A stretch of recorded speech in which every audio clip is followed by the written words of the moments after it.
Hello, and welcome to the online MPhil PhD programme.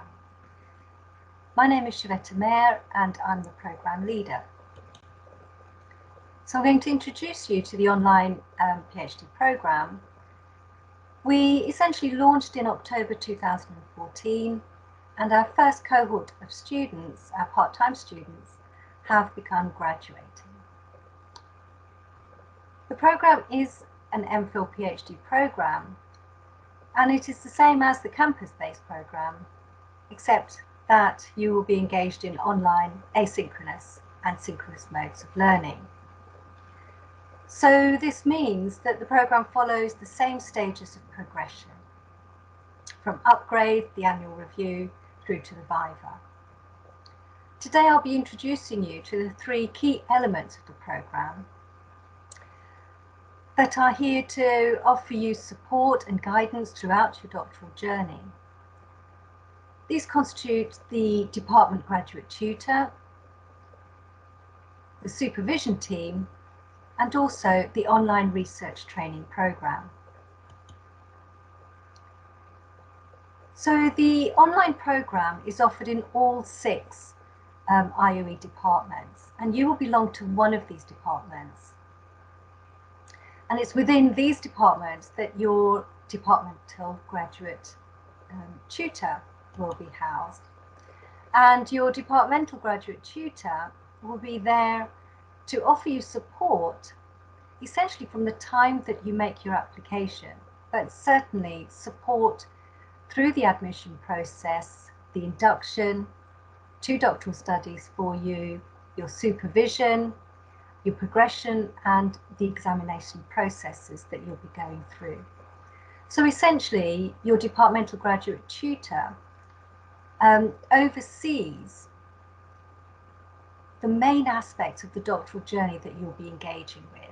That is your experience and your collaboration and support from your supervisors, the upgrade and viva that you'll be engaging with, and also the annual progress that you'll be making, because they'll be overseeing the annual progress reports. So they're monitoring your progress, but they're also there to address any concerns that you have. They're also informing yourself and your supervisors about UCL resources and services. And they are the first point of contact for you if there are any problems that you cannot address with your supervisor and you need some additional support. So with respect to your supervision team, each student is supported by 1 principal and 1 subsidiary supervisor. You'll be registered with the Principal Supervisors Department. And as you begin your doctoral journey, if you haven't had conversations about co-supervision with your supervisors, it's a very good starting point, because the IOE advocates various models of co-supervision. So most often co-supervision involves a complementary bringing together of expertise that can be supportive for you as you develop your own academic expertise. But if you're a student who's taking an interdisciplinary perspective to your research, then your supervisors and your co-supervisory team could be offering you different perspectives that can be taken with respect to your research. So it's a good idea to have these conversations very early on. So your supervisors are there to support you throughout your doctoral journey and grounding you within research with regards to the context of a particular academic discipline, but as I say, also across academic disciplines. Your supervisors are supporting you to progress within your studies, but they're also supporting you to ensure that you do complete on time.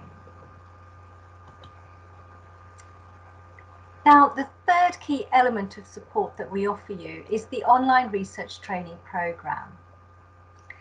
And this program is structured, but there is flexibility in learning based upon your prior learning experiences. So essentially, the program is spanning across the first 2 years, I would say, kind of bordering into the 3rd year if you're a part-time student. But what I've done here is just shown you a time frame, actually, with respect to whether you're a full-time or a part-time student. Now, the online training program offers you the opportunity to engage in specific content-driven modules. And here you can see there are 6 modules. But you're also given the opportunity to develop more transferable skills and also skills that will help you progress through your upgrade. So essentially what I'm showing here is that if you're a full-time student, then within year 1, you'll be taking, any given term, you'll be taking 2 modules, content-driven modules. But within the first year, you'll be also taking a more transferable skills course, and in this case, it's the Digital Information and Literacy course. And it's when you get towards the end of your first year and the start of your second year that you'll be taking another course that is going to support you in making progress towards preparing for your upgrade, and that is called the IOE MPhil PhD core course. If you're a part-time student, then in your first year you'll be taking any one of the modules, the content-driven modules that are offered to you. You will also be invited to take the Digital Information and Literacies course in your first year. And it's within your second year that you'll be given the opportunity to complete the remaining content modules that are offered to you, and also taking the IOE MPhil PhD core course, which will be helping you prepare for your upgrade. Now, based on your prior learning, what we've found over the years that we can offer flexibility in terms of the content modules that you are able to take. And you can make decisions about which content modules that you would like to be taking, especially with regards to qualitative data analysis and quantitative data analysis. And you can select from a range of online courses and online modules that are being offered, in particular the IOE CDE RTP online courses. If you take the option of having a flexible route, then you need to be speaking with your supervisors and also myself as your program lead. Now, throughout your journey of engaging in the online research training program, you will be supported by your supervisory team. Now, in addition to these 3 key elements, you also have the opportunity and the facility to log your research journey. And the platform that you have for doing this is known as the Research Student Log. And this generates an opportunity for you to record the dialogue between yourself and your supervisors throughout your doctoral journey. So it's here that you can record key aspects, key milestones, key training, key areas of skills development that you've made, the contributions that you've made, and the progress and the examinations that you've undertaken. It is flexible as to how you use it, and guidance for access will be shared when you start. With respect to further facilities, there are online and campus-based study facilities available to you. Certainly as online students, you'll be engaging much more in the online facilities. But if you're visiting London, then all of the campus-based facilities are available for you. With respect to the online study facilities. We use the Moodle platform, and here you'll be given access to virtual collaborate rooms. As part of your program, you will have access to a social forum as well as social rooms. And in fact, if you want to request any particular rooms, then certainly you can do so, and we will open those up for you as well. With regard to your learning, your online learning with respect to the RTV program and the modules that you'll be taking, you will have activity forums and also study rooms that are available to you. As with all students, you will have access to the library and to the UCL search tool.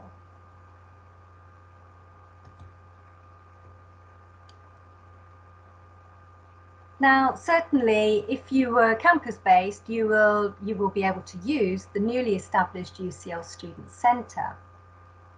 And certainly, I would advise you, if you do come here for a visit, then please do engage in some of the facilities that are available to you here.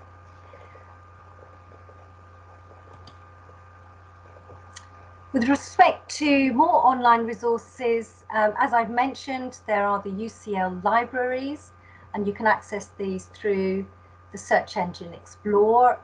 There's a huge number of e-journals and many e-books.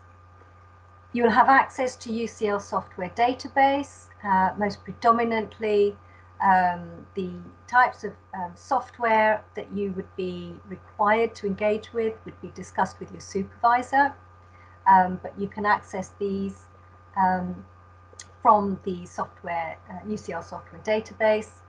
As I've mentioned before, there are also online resources with respect to developing your doctoral skills as part of the UCL Doctoral Skills Development Programme, which is known as the UCL Doc Skills Programme. And here, different courses are offered to expand your research as well as your transferable skills. We also have access for you to lynda.com, where there are over 3,000 courses across a wide range of topics that you can also search and explore. We also offer various student support and well-being facilities for you, and in your own time you can click this 30-minute video that would summarize some of what's offered for you. But in brief, we have dedicated colleagues who are offering mental health and wellbeing support, disability support, as well as psychological counselling. And certainly if you're visiting London, we have faith support, we have prayer rooms in various buildings, including the Student Centre that I mentioned before. And also there is a Student Inquiry Centre within the Student Centre as well, for any other issues that you may be experiencing or facing, but you're not sure as to who you need to be directing your concerns to, or your issues to. So you can certainly engage in these aspects of support, both online and offline. So as I come to the end of my introduction, what else is it that you could do? So what we have is an array of IOE doctoral community events that we encourage you to engage in. Your supervisors will be encouraging you to do this as well. So these are throughout the academic year, and they include the chance for you to be presenting posters at the Doctoral Poster Conference, a presentation of your research, whether it's your proposal or whether it's your thesis, in the Doctoral Summer Conference, and also a chance for you to hear from graduates from the doctoral school talking about their research and the thesis that they've actually published. So details are posted within UCL Moodle, and also you'll be receiving email alerts. So be vigilant in reviewing the emails that you're offered, and stay on top of the communications that we're offering you. And finally, as new students, you have the chance to engage in a student-led mentoring program that is offered by second year and third year students. In other words, students that have been through their upgrade. And it's aimed to help you as newly starting students, to orientate you as you begin your doctoral as your doctoral studies. It's voluntary. It runs throughout the year. There are fortnightly group meetings, and you will be allocated a mentor. There will be 6 meetings throughout the year focusing on important skills, but also things that you want to be discussing. And these could be anything from writing abstracts, designing posters and presenting, or research networking. Thank you very much.